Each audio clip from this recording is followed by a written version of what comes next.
The following program was provided by an independent producer solely responsible for its content.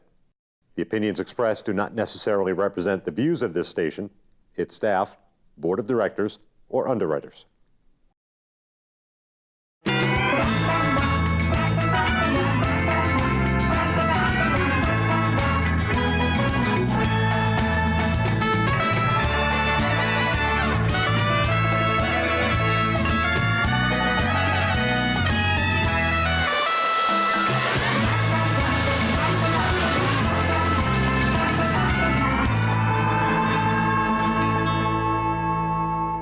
Hey there, everybody, and welcome to the Happiness Jungle with yours truly, the Chief Happiness Officer, Lyn-Dee Eldridge. You guys are going to be sitting on the edge of your seats. You know how we really don't want to age? Did you ever hear of a vampire facial before? I have got. Oh, am I so excited. You know, when you want to talk to somebody about anything in regards to anti-aging, you want to make sure you trust your source. And I'm excited because I'm bringing somebody to you that I trust so much to share with us all the information about aging, anti-aging. She's a medical doctor. She's inspiring. She now owns a medical spa here in New Hampshire.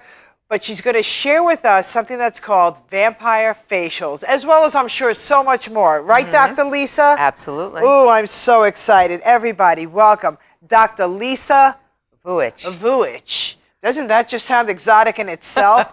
And I love you. I love your jewelry. Your jewelry is just full of some good, I feel very vampirish right now. And I want to take this because there are so many people in our audience that, for lack of a better term, we don't want to age. And we're watching celebrities and we're watching everybody come to looking younger than ever before. Now, we want to help the people that are our audience to realize that you don't have to be a celebrity to look good. You can have it. Share with us, and I definitely am very in tune and very excited about the vampire facial. Share with us. First of all, you were a medical doctor. Correct. What happened? How did all this happen? Because you're brilliant. And any way that you could serve us in the medical profession, I'm excited about it. But what changed in your life? Because that is a big transition. It is. When I initially started my practice, I was in internal medicine, which is an adult medicine. So that's really what I trained for. It's what I went to medical school for. You know, it's what I did my chief residency in. It's what I went into practice in. And by 2003, I had a private practice after I'd worked in some group practices. So I was basically your general practitioner. That's the person looking for cancer, the person curing your bronchitis, you know, very different than what I do now. But by 2003, I opened a private practice. By 2005, there was so much talk about cuts, reimbursement cuts, insurance cuts, and I was running a private practice. I had to pay my overhead. I had to survive as a sole practitioner in this world. So I thought, well, let me do something that's cash on the table, something that's going to support the medical practice, pay some bills that I don't have to fight an insurance company over, right? So that's when I started doing aesthetics. And basically, over the course of many years, I did more and more aesthetics. You know, it got to the point where I was doing, let's say, half-time aesthetics, half-time internal medicine. Oh, wow. You know, which is a big change, you know, in itself. And then the field of medicine, honestly, in terms of outpatient medicine, really started to change. And I'm sure most people are aware of, you know, how things are changing, how the practice of medicine is changing, how onerous, you know, the documentation requirements are. You know, doctors are not happy these days, especially in outpatient medicine. The uncompensated work is escalating. The insurance coverages are becoming more and more complicated. People don't know what their coverage is.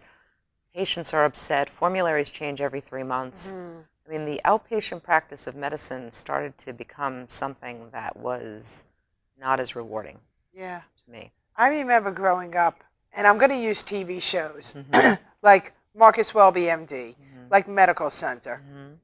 And the doctors had such passion. And they just loved and they thrived what they do with their black bag, going home to home and really making a difference.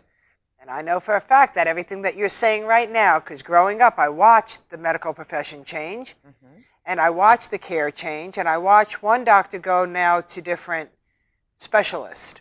There's an ear specialist that one doctor used to take care of my grandmother and the kids. Now everybody's different. I mean, we joke in the medical profession, you're going to have an orthopedist for your right leg and a different orthopedist for your left leg, because it's breaking down that much. And more of the medical work is being done by what we call mid-level providers, nurse practitioners, physician assistants, et cetera. Midwives. So the field is changing. There's a lot of unhappiness. There's a lot less. I mean, you talk about passion in a career. One of the keys for me to passion in a career is autonomy. It's being able to make the right decision, being able to feel like you're delivering the best care, to the person that you're treating. And what's happening in medicine is autonomy is dwindling. Your hands are tied. I mean, it's like someone giving you a box of crayons and saying there's 32 colors. You can use 3 of them. That's the formulary. And what a good analogy. It's frustrating because there's that many other crayons, and 5 of them are a lot better choice for that particular patient, but you've got 3 to deal with. And it got to the point in outpatient medicine where at least half of my visits were sitting down with people, it's been 3 months, the formulary's changed, none of my meds are covered. Now what are we going to do? Now what are we going to do? Now what are we going to do? And I'm like, really? This is not creative. This is not a challenge. You're no longer serving. I'm playing a game. It felt more and more and more like I was playing a game where I wasn't in control of the rules, and the decision I could make was not necessarily the best decision. I wasn't being given all the tools that I'd like to be given. Like, this is not satisfying for me. It's frustrating for me. It's frustrating for the patient. For me to sit there and say, well, let's play the formulary game again. Right. And then people were, and right about the time when I left, Obamacare was kicking in. Now, we won't get into a political discussion, but let me tell you, I saw the writing on the wall. I'm like, this is just going to get worse, not better. Right. So, I ultimately... You made a decision. You shifted, but you loved the medical industry, and you stayed in it. I did. I stayed in it a very long time. I switched from the outpatient medical world, which was getting much more restrictive, to inpatient, rehab hospital rounds, and that I enjoyed, very critically ill patients, but there again, the field of medicine was changing. The companies I was working for, let's say as an independent contractor, were starting to take physician shifts and put nurse practitioners and physician's assistants in them, and not the doctors. Oh, wow. And, there would be a doctor, on premise. Not necessarily on premise, just in, someone you could call if you had a problem kind of thing. It just... So I was at a crossroads where, okay, I can either go out and search for another inpatient internal medicine opportunity, or I can take the leap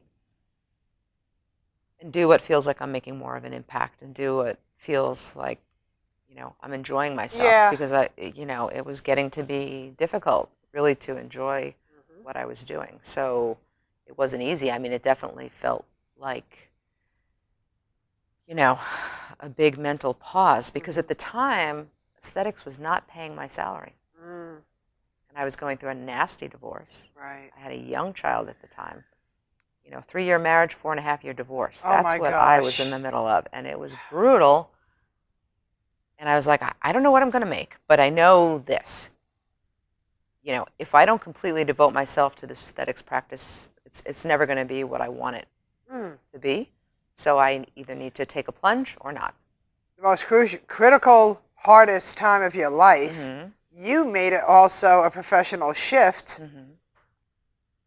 Wow. It felt like jumping off a cliff. So how many of you feel like you're jumping off a cliff?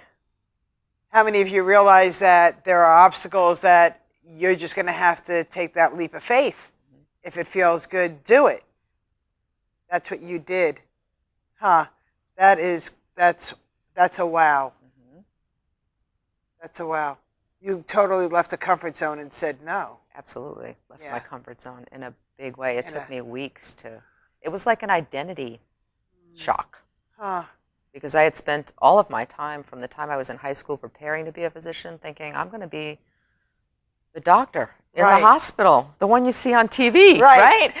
Not the one you see on Botched. I'm going to be the one saving lives and curing cancer and all this other stuff. It wasn't about aesthetics in my head, you know, so it was interesting. Yes. But then my colleagues ask me now, do you miss it? I'm like, No, you love what you do now. I love what I do. Because, you know, I get to, periodically we get to talk. Not a lot. And we really just met. I was just so inspired. We met by Dr. Sharon Liv, who is just an amazing person within herself. She's a force. Oh, goodness gracious. She's a very good force. And, but what I have learned about you is that you just don't do it just to create an income. You do it because it's impacting people, you know, and changing their lives. And I'm not even going to just say women, because there's men out there that are so vain, right, and want to change and feel better and look better because they go through their stuff too. What is the youngest? What is your youngest? You know, I'd say for what I do at the Medi Spa, probably the youngest person I'm treating would be 28. Yeah. You know, late 20s. Right. Because most of my time is laser and injectables, and that's usually, you know, if I'm treating someone in their late 20s, it's usually either because they want a little more plump lip or because they have acne scarring. Oh. And I'm treating the acne scarring. That's huge. So as we get into the older years, the late 30s, the 40s, the 50s, et cetera, then it's a lot more about correcting volume loss and collagen loss in the face. Okay, I like that. And I like how we just broke that up, because there are people out there that have that scarring from the acne, and they think that they're stuck with it for life. Correct. And they're not. And they don't need to be. They don't need to be. It takes a combination approach, but it's absolutely something that can be improved. And that is absolutely life-changing. Yeah. For people. I mean, the acne scarring is horrendous. Right. If you have it, it's your self-esteem. Yeah. You know, really. And you talk, I mean, you mentioned the V word. We call it the V word in aesthetics, right? Vanity. Right. You know, a lot of times I'll be treating people, they'll be like, oh, I'm so vain. I know I shouldn't be so vain. I'm like, wait a minute. A little vanity is a good thing. Right. Seriously, we've all looked around us. We know people who've got no vanity whatsoever. And this is the thing, it's not just about their face. They let everything go. That's right. They let their weight go. They let their health go. Everything. They don't exercise. They're not healthy in general. Right. And that's not a good thing. We need a little bit of vanity. We don't need to look artificial. Right.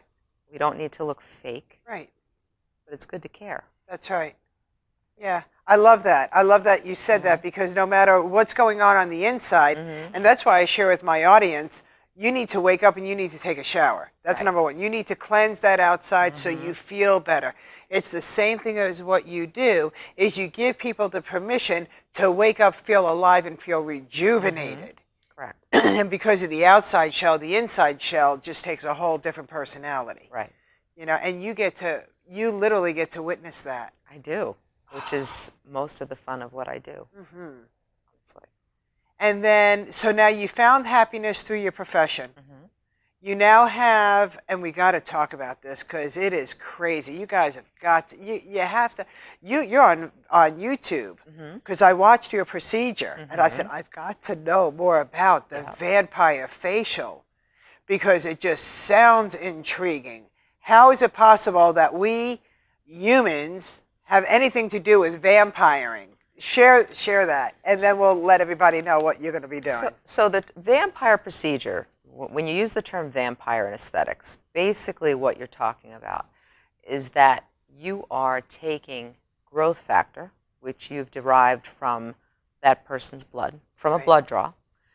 You've concentrated that blood down. You've taken out just the platelet-rich portion of the blood, and this requires a multi-step centrifuge and, you know, all the right equipment. So you get rid of the red cells, you get rid of most of the water. And you do all this? Oh, yeah. And right at the same time, you take only the portion of that blood sample which contains the platelets, which contain most of our growth factors, and then you use the growth factors for rejuvenation. And you can use them in a lot of different ways. Okay.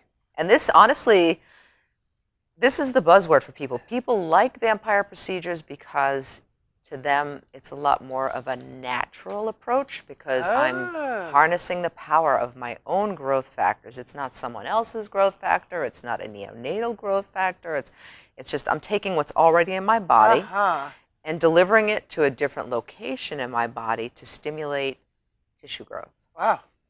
So vampire just means it involves a blood draw. Right. Well, it's intriguing and it makes people want it. I mean, so we have spoken about the vampire facial, and I think that I have agreed and that we are going to do the procedure on me, and it's all going to be videoed. Correct. So we could watch the transformation. Well, let's create a distinction here. The vampire facial uses the platelet-rich plasma, or PRP as we call it, on the surface, okay, along with a procedure called microneedling to stimulate some collagen. Okay. But what I propose for you is the vampire face lift. Hello.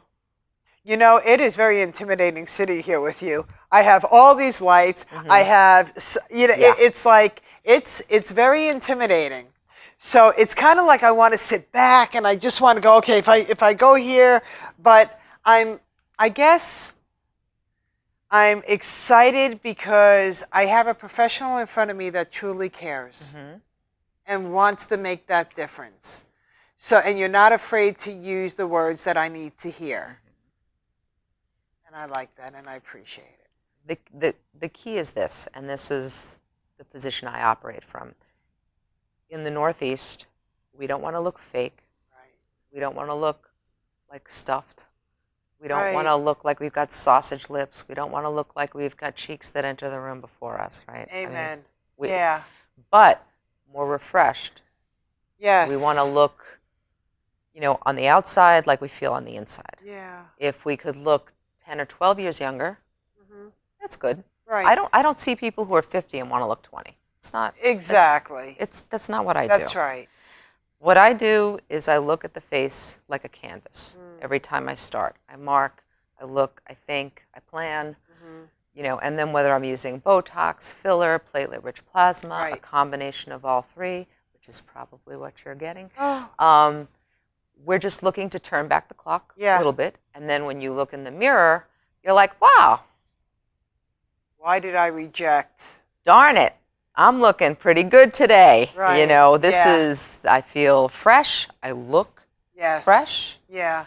I have fewer lines. My eyes look more open. Right. My skin is glowing.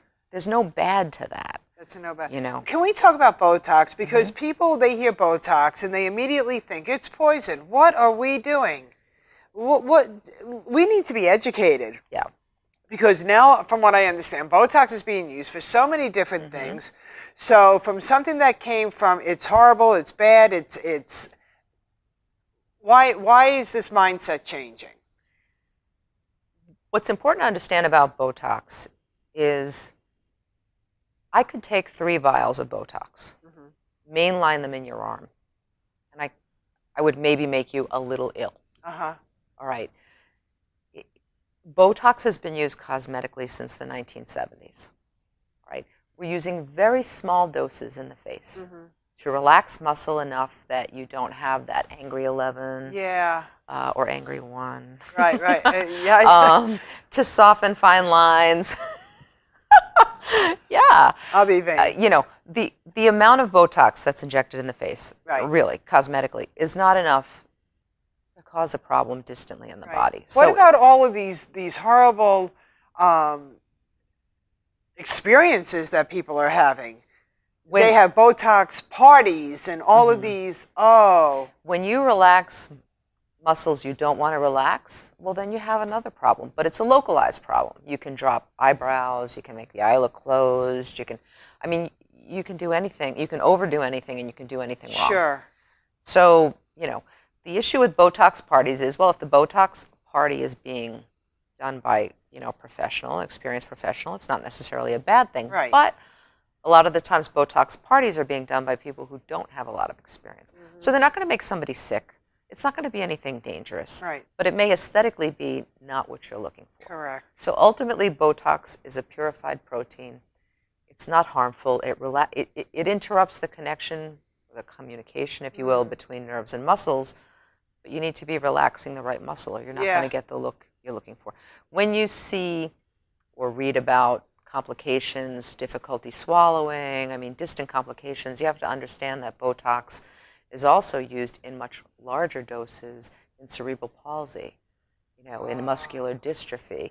Sure, when you're using 500 units of Botox in a really large vascular area, Right. well, then maybe, you know, there's enough toxin there that if there's a complication, there's going to be trouble breathing. But that's not what we deal with in aesthetics. Right. Wow. So fascinating, because what people think and what's true at fact is completely different, you know? It's confusing, and a lot of times people will call and say, I need an appointment for filler, and really what they're looking for is Botox, or I need a Botox appointment, and then they get there and it's like, no, that's not a Botox thing, that's a filler thing. And we understand that. I mean, part of our job as aesthetic providers, if you will, is to help you, you know, if you do this well, negotiate the field of aesthetics. I mean, it's very difficult to know what should I do, in what order, how many things should I do, what's going to be the best bang for the buck. I get that a lot. Well, what would you do looking at my face, and this is what I've got to work with. I work with people within budgets all the time. I mean, that's part of the art, really, is trying to help people do things gradually and do things within their budget that are going to make a big enough difference. I like that. I like that a lot, because they're, you know, people spend their money the way they want to spend their money, whether it's on a tattoo, cigarettes, drinking, however they want to spend their money. So people will make an investment within themselves when they want to make that investment. And that's what I love. And I love that, you know, I've been in the cosmetology field for over 30 years. I used to own a salon spa down in South Florida. Every other corner has a med spa. There's one spa, and I took a picture of it. I couldn't believe it. It said, Botox 101 for dummies, no appointment necessary. And I'm like, oh my God. You know, and I'm watching people walk in, and I'm like, people beware, right? Right. I mean, you know, you have to understand that there's a lot of art to this. I mean, there are simple injections and there are more complicated injections. So sometimes people will call and say, well, what's the best filler? Well, you know, the place down the street is charging $50 less than you. And I want to talk about that, because people are like price shopping. Yeah, well, you can do that, but, you know, people say, what's the best filler? What's the cheapest filler? I'm like, don't worry about what's in the syringe. Worry about who's standing behind the syringe. Ooh. Seriously. Think about it. It's not a time to price shop. You have to focus on the skill. You have to repeat that, because that right there was the answer to don't price shop your beauty. We get calls sometimes. People will say, well, the person down the street is $50 cheaper than you. Will you match their price? I'm like, listen, we're not selling widgets. We're not selling widgets. This is an art, and our prices are very competitive. Truly, we are not overpriced. That's my goal, that we are, you know, very reasonably priced. I'm like, that's right. You know, this is an art. You're paying for the skill of the artist. Think about it. If you've got someone else you want to go to and you've been happy there before and they're $50 cheaper, knock yourself out. That's right. But if you're going to go to a place cold because it's $50 cheaper. And they got a coupon. And you got good. Do not group on Botox. Oh, and especially do not group on filler. Do not group on fillers. Do not group on Botox. Do your homework. It's just one of the you have to do your homework. You need an artist. That's the thing.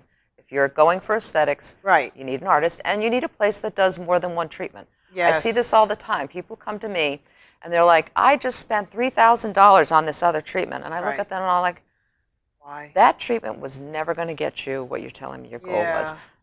You spent the money. You went to this place. They offered you the treatment because that's the only thing they did. And unfortunately, we do that treatment too, and I would have never offered it to you. They saw you coming. Because it's not strong enough for you. It's not enough. So do you do your own consultations? I do. I do free consultations. I like that. There are so many times that, and I've seen it done, where you go for a consultation, you're not even talking to the doctor. You're talking to a marketing person. How can that happen? And people are okay with that. And you'll meet the doctor during the procedure. But who's doing the injection? Oh, the doctor. But he hasn't seen me. He hasn't felt me. He hasn't seen my skin. You know, he doesn't even know my name. So how is that? How is that? I'm scared. You know, that's crazy. You even meet your surgeon before you have surgery, for Right. goodness sakes. Right. So from going from one room to another. So I ask that of you because I want people to realize that you are so unique, you are so personable, and you are worth traveling for. So, and people do that. And I want them to know that you exist. Think of it this way. Your face, again, I'll use the word, should be viewed as a canvas. Yes. You're selecting an artist. You're not just picking a place that has X brand of filler, Right. or Botox, or Right. vampire facials, or skin tightening, or Yeah. whatever it is. You need to be comfortable with that person, with Correct. the artist. I mean, you wouldn't buy a picture from someone, Right. sight unseen, you know, without even, Right. it just, if you think about it that way, I think it will make sense. You'll make That's the right true. decision. Well, looking at you, you're absolutely beautiful. You're definitely a product of your product. And I'm 50. Are you really? I am really. Oh, you see now, I would not have pegged that. We are running out of time. I want another 30 minutes. Of course. So what I would like to do is please share with the audience how they can get a hold of you, the name of your salon, where it's located, because this is going to be syndicated, and you just might have fly-in clients There from you now go. on. Yeah. So Renew Medi Spa is located in Windham, New Hampshire on Route 111. The website is www.renewmedispa.com, and they can call 894-0070. That's area code 603 to make a consult. That's fabulous. Or online. I love it. And you will be seeing me going through that procedure. So we already lined up the videographer, and now we just have to set the date, and you will watch me do a transformation, and I'm pretty excited about it. Vampire facelift coming to you. Vampire facelift Lift. coming. Lift. And there we have it. With that, everybody, we never said that life was easy, but we did say you can be happier. And there's no reason why you can't feel good in the skin on the outside as well as on the inside. And now that we know the facts about what we need to do our homework, to make sure that we're doing it the right way, well, then you might think that it's worth your trip to Windham, New Hampshire to visit Dr. Lisa. Spell your last name. Vuich. I love it. So with that, everybody, we're going to be closing off. Any last words of wisdom that you would like to give our audience? You're beautiful. My job is to enhance your natural beauty. And with that, everybody, feel good in your skin.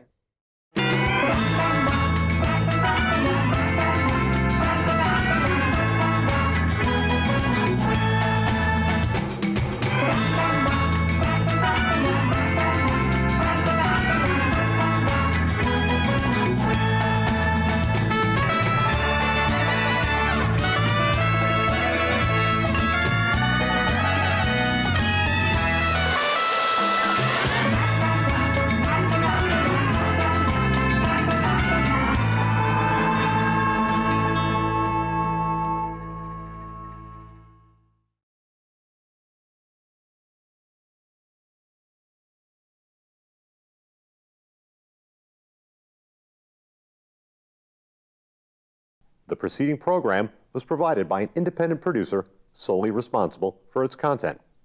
The opinions expressed do not necessarily represent the views of this station, its staff, board of directors, or underwriters.